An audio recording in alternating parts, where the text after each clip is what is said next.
Hey guys, my name is Daniel and I'm an author from Minneapolis, Minnesota. I've been seeing a therapist since 2003, mostly for trauma related issues. I have bipolar 1, which is the more intense kind, as well as PTSD or post traumatic stress disorder. So, my video post today focuses on where mental illness comes from and what I've learned from being in therapy for 17 years or so. First off, there are those with a biological predisposition for mental health issues.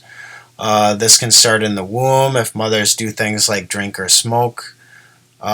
Basically, anything they could consume or be exposed to that would be toxic for the baby. Premature babies have a higher risk of developing mental health issues later in life, so this type of exposure could contribute to that. Genetics can also play a key factor, specifically family history of mental illness.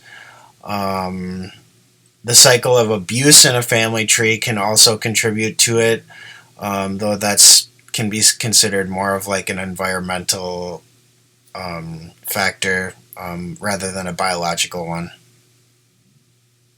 Childhood trauma can contribute to a young person's mental state, for example, abuse or neglect.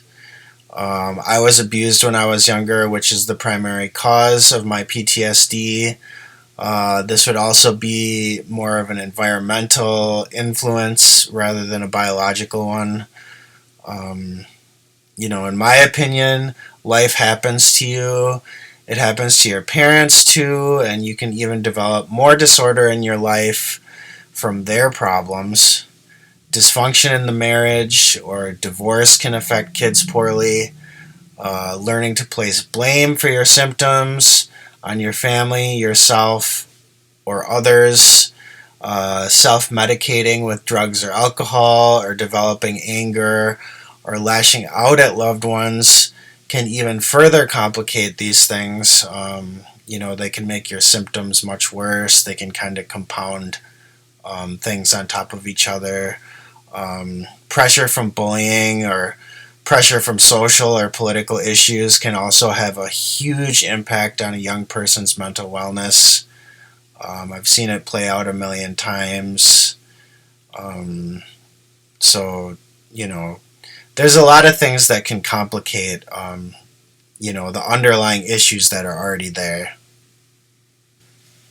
In my opinion, kids and young adults with mental health issues live in different realities than their peers who are healthier.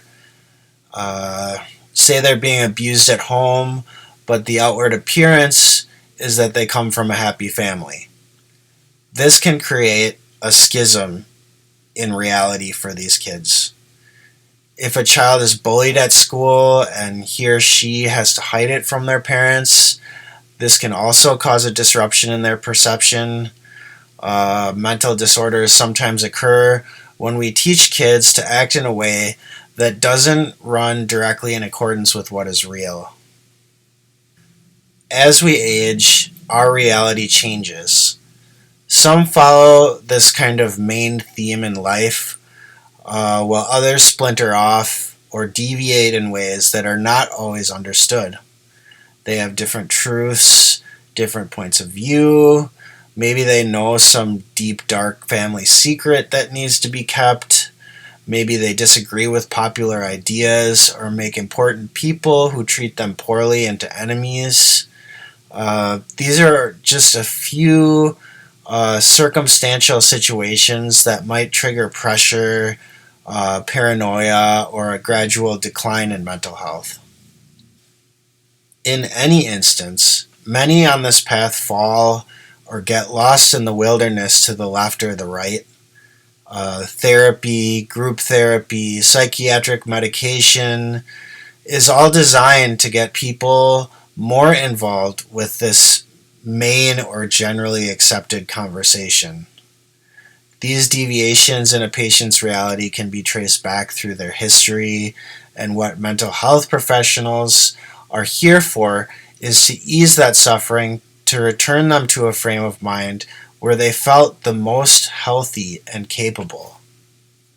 So, in my opinion, when a person's life, personal truth, or worldview challenges or comes into conflict with a general narrative that is commonly held to be the truth, they're more likely to develop a mental health disorder. This is not the rule when it comes to mental health, but in an age where 25% of the population struggles or has struggled with mental illness, I feel it is a root for many, many individuals. And I know it definitely has been for me as well. Like, say you expect your life to be a certain way and it's not. So this perception you have of what's real and what you deserve, it's not coming up to snuff with, what actually happens. And, just that in itself could cause depression. And I mean, that's just one example. So it's the job of the therapist to discover why this conflict is happening and to explain the discrepancies between the reality of the client and, the reality of reality. A psychiatrist is there. To me, some people think psychiatrists are more important, but in my understanding, a psychiatrist is there as sort of a type of backup who supports with necessary medications that can kind of help avoid some mental discomfort. But to me, it's never okay to assume that like a medication can completely fix someone, because the odds are it's just treating the symptom and not the cause. My advice for anyone getting treatment for a mental illness: find a practitioner that makes you feel comfortable. If they're trying to make you a mental patient for life, find a new one. You deserve to be healthy, you deserve to have your truth heard, and you deserve to feel whole. You deserve to feel validated that your worldview is not a fantasy, but a relevant and unique facet of this reality. You deserve to be healed. So until next time, keep up the good fight. Stay tuned to ndaniel.us for more content. Love you guys, and peace.